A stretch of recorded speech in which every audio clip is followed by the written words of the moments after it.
Hi, my name is Miss Howe, and this is a first grade lesson with the read aloud of Jack and the Beanstalk by Paul Galdone. So let's get started. Jack and the Beanstalk.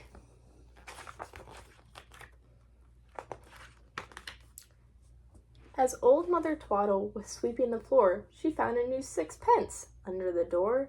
As she surveyed it with exquisite pleasure, she called her son Jack to look at her treasure. So first, sixpence is something that we probably haven't had much experience hearing before.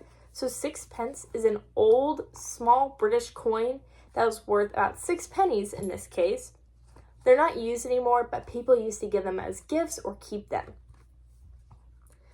And along with exquisite might be a new word for us as well. Exquisite is something that's very beautiful or amazing. It's so nice that it makes you say, wow! Like she was so excited. Like, whoa, she just found sixpence on the ground. What an exciting time. So let's keep going. Let you look at the picture. I will comb thee and wash thee and make thee quite spruce. Thou shalt go far and buy us a goose. For all the good things I vow and protest, a fat, tasty goose is the thing I love best. Sounds like she's pretty excited for a goose. When old Mother Twaddle had sent Jack to the fair, she hastened with onions and sage to prepare a savory stuffing for their delicate treat. I thought with what glee of the tidbits she'd eat.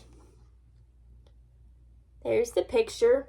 So hastened is a little bit of a new word as well. And so when she says that she hastened with onions, it means she's like hurrying and she's moving quickly. If you hasten something, it means you're trying to get something done very quickly. In this case, she's cutting up onions to get ready for the goose.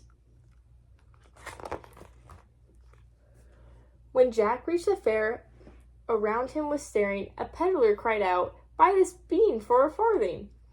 It possesses such virtues that, sure as a gun, tomorrow it will grow near as high as the sun." Ooh. So do we think that Jack is going to be intrigued enough to buy the bean from him? I don't know. It sounds like he'd have to either get the bean or the turkey. The goose, my bad. So in your heads, first take a second to think if you think that Jack is going to buy the bean from this man, and give me either a thumbs up right in front of you or a thumbs down if you don't think he's going to. These are just guesses. We're not sure yet. Let's keep going. Let's find out. Jack bought it for sixpence, then went to his mother, who at the sight of the bean met a terrible bother. She gave him a scalding and slapped both hands for having presumed not to mind her commands. Aw. Doesn't seem like she's very happy about the bean. But why do we think that Jack bought the bean? Let's take a second, think of some ideas. Everyone can raise our hands when we have one. Some ideas might be he's just curious what's going to happen with this magic bean. He was told that it's going to grow as high as the sun, but that's kind of hard to believe. So let's find out why we think Jack bought the bean. Jack went to the garden and took up his spade, then put the rare bean in the hole he had made, expecting to find this great wonder of wonders as tall as a tree to make up for his blunders. He's digging a hole. So Jack's planting the bean in the picture, as we can see, and as the story just told us. Who here has ever planted something before? I have, and it was very rewarding. Can we get some ideas of what we planted? Sunflowers. Yeah, that's what I planted actually too. And it was very exciting to see it grow. Next morning, Jack rose to view the large bean, when to his surprise, e'en the top was not seen. It was made a long ladder, as strong as a rope, and Jack soon climbed on high, full of joy and hope. We know that Jack's climbing the beanstalk, but would you guys? I think that's a little scary. Like, look how itty bitty the cat looks down there. And his mom. I think I'd be a little scared to climb all the way up there. He knocked at the door of a very grand place. A damsel came to it with a cap of lace.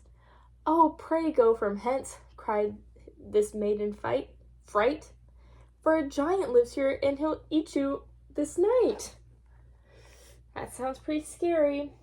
I know that I would be scared if someone told me this. Would you all be? What would you do if you were Jack? He's saying, "Run away, but you're so curious to see what's up here." And apparently it's a giant. I know I've never seen a giant in real life, so that'd be pretty exciting, but also very scary. Jack begged to come in with so winning an air.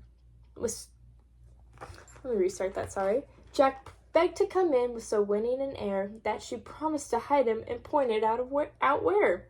He no sooner had hidden than the door opened wide, and in stalked the giant with a very long stride. Look how tall he is. Then the monster roared, "Fee, fi, fo, fum, I smell the breath of an Englishman. If he'd be alive or if he be dead, I'll grind his bones to make my bread."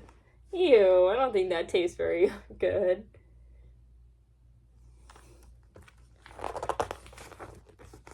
"Oh, wait, my dear giant. First drink some strong wine. Then on that dainty he may dine afterwards." He seized a large cup and tippled so deep, then he tumbled down flat and he fell fast asleep.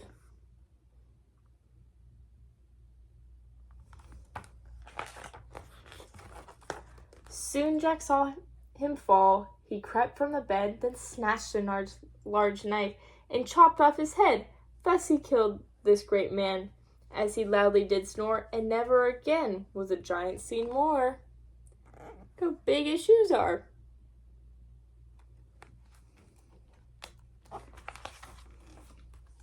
Jack sent for his mother to come up and dine, with a promise of goose and a bottle of wine.